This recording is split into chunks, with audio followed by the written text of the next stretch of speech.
আমার আল্লাহ সুবহানাহু ওয়া তাআলা নির্দেশ দিবেন, অগরেও ধর। 7 আসমান যেই জায়গায় শেষ, কথা কি বুঝতেছেন? 7 আসমান যেখানে গিয়ে শেষ হয়েছে, ওই 7 আসমানের উপরে একটা সাগর আছে। কি আছে? সাগর।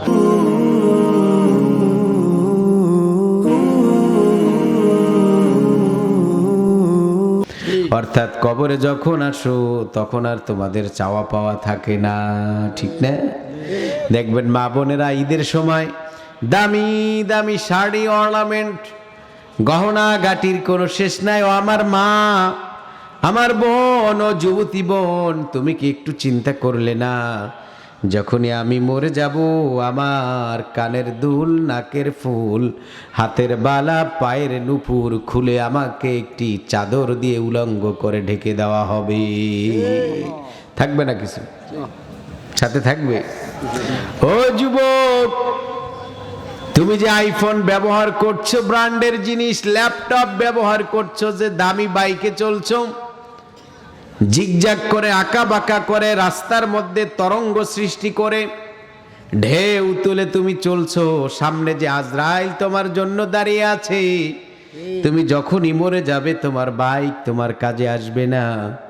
মরার পরে তোমার কাজে আসবে মসজিদে কয়েকত গিয়েছিলে, নামাজ কয়েকত পড়েছিলে, কোরআন কতটুক তেলাওয়াত করেছিলে, শিখেছিলে কিনা, এটাই তোমার কাজে আসবে, তারাই হবে তোমার সঙ্গী। আর যদি বাবা খেতে খেতে জীবন শেষ করে দাও, তারাও হবে কবরে তোমার সঙ্গী। তো বন্ধুগণ, সাহাবা রাদিয়াল্লাহু তাআলা আনহু যখন এই দ্বিতীয় আয়াত রাসূলুল্লাহর জবান থেকে শুনলেন, তখনই দ্বিতীয় তাকবীর আল্লাহু আকবার দিয়ে বেহুশ হয়ে জমিনে পড়ে গেলেন। পরে যাবার পরে নামাজ শেষ হলো। আল্লাহর নবী বললেন, কিসের তাকবীর হলো? আসহাবে রাসূলুল্লাহ জানালেন, ওগো রাসূল, তাকবীর হয়েছে সাহাবা রাদিয়াল্লাহু তাআলা আনহু। সাহাবা রাদিয়াল্লাহু, আপনি যখন কোরআনের আয়াত তেলাওয়াত করছিলেন তখন আল্লাহু আকবার বলল, দ্বিতীয় তাকবীর দিয়ে সে বেহুশ হয়ে গেল।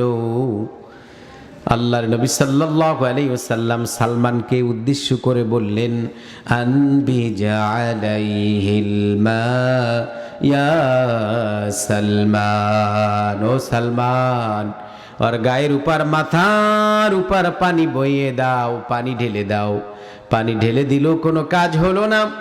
আল্লাহর নবীকে জানানো হলো, গো রাসূল, আর ভবলীলার সাঙ্গ হয়েছে, দুনিয়া থেকে চিরতরে বিদায় নিয়েছে আল্লাহর নবী, ওকে পানি ঢেলে আর কোনো কাজ হবে না।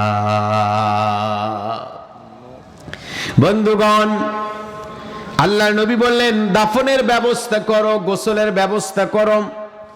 কিছুক্ষণ পরে 4-5 বছরের একজন অবুঝ একজন শিশু কন্যা দৌড়ে এসে বলল, ইয়া রাসূলুল্লাহ, আমাকে একটু অনুমতি দিন, যিনি মারা গিয়েছেন সালাবা, তিনি আমার বাবা, আমি তার কন্যা খিফসানা। খিফসানা বাবার বুকের উপরে পড়ে কেঁদে কেঁদে খিফসানা বলছে, ইয়া আবাতি কাইফা তারাকতানি, ইয়া আবাতি কাইফা তারাকতানি, ও আব্বাজান, তুমি আমাকে কি বলে গেলে?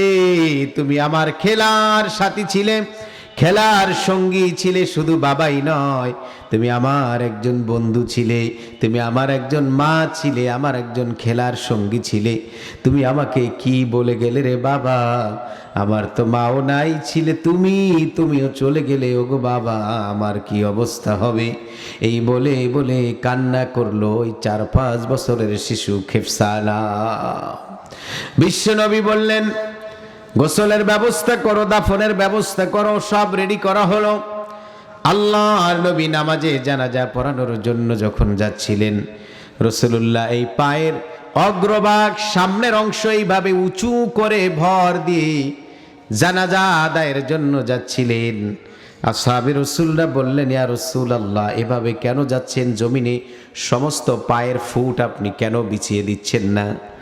আল্লাহর নবী জানালেন, ও সাহাবীরা শোন, সালাবার তওবা এমন ভাবে আমার আল্লাহ কবুল করেছেন, আসমান থেকে অসংখ্য অগণিত ফেরেশতা এসেছে তার নামাজে জানাজায় অংশগ্রহণ করবে।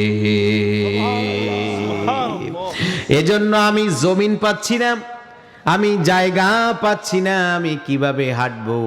জায়গা খুবই কম, প্রশস্ত করে পা দিলে আমার পায়ের উপরে ওদের পা পড়বে, আমার পা ওদের পায়ের উপরে পড়বে। এই জন্য অল্প জায়গা নিয়ে অগ্রভাগে ভর দিয়ে আমি চলাচল করছি। বন্ধুগণ, এই হাদিস থেকে জানা গেল ফেরেশতাদের সংখ্যা কত।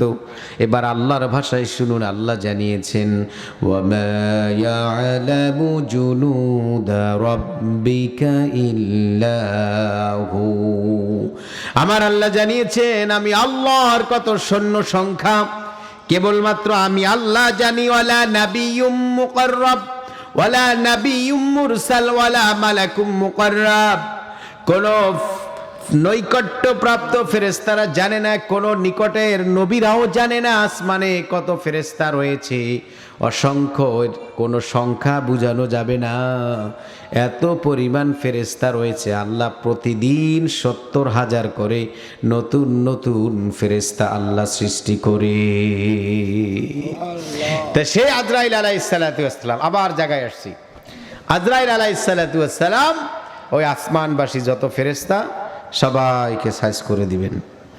যখন এর মৃত্যু হয়ে যাবে ফেরেশতাদের, আল্লাহ এবার বলবেন, মাম বাকিয়া ইয়া মালাকাল মাউত, হে মালাকুল মাউত, আর কে কে বাকি আছে? তখন জিবরাইল আজরাইল আলাইহিস সালাতু ওয়াস সালাম বলবেন, ইল্লাল্লাযীনা ইয়াঈশুনা ফি আরশি লা আলাল আরদি ওয়ালা আলাস সামা ওয়া আনতাল হাইয়ুল্লাযী লা তামুত। আল্লাহ আসমানেও নাই, জমিনেও নাই, আর তুমি তো চিরন্তন চিরঞ্জীব, তোমার তো কোনো মৃত্যু নাই। ওগো আল্লাহ, এবার রয়েছে আসমান জমিন যা ছিল সব শেষ করে দিয়েছে, এবার আসমানে আর কি তোমার আরশে রয়েছে। আমার আল্লাহ সুবহানাহু ওয়া তাআলা নির্দেশ দিবেন, অগরেও ধর। 7 আসমান যেই জায়গায় শেষ, কথা কি বুঝতেছেন? 7 আসমান যেখানে গিয়ে শেষ হয়েছে, ওই 7 আসমানের উপরে একটা সাগর আছে। কি আছে? সাগর। সাগরটা কেমন? সাগরটা হলো কামা বাইনা সামাই ওয়াল আরদি। সেই সাগরের গভীরতা হলো ওই 7 আসমান থেকে এই নিচের যে জমিন, এই এতটুক জায়গার মধ্যে যে গভীরতা, সেই গভীরতা হলো ওই সাগরের। সুবহানাল্লাহ, বাসায় গিয়ে বালিশে মাথা দিয়ে বলবেন ইনশাআল্লাহ। তো ভাইরা আমার, এত গভীর হলো ওই সাগর। সেই সাগরের মধ্যে সামানিয়াতুল আওয়াল, 8 জন ফেরেশতা দণ্ডায়মান রয়েছেন। একজন ফেরেশতা থেকে অপর ফেরেশতার দূরত্ব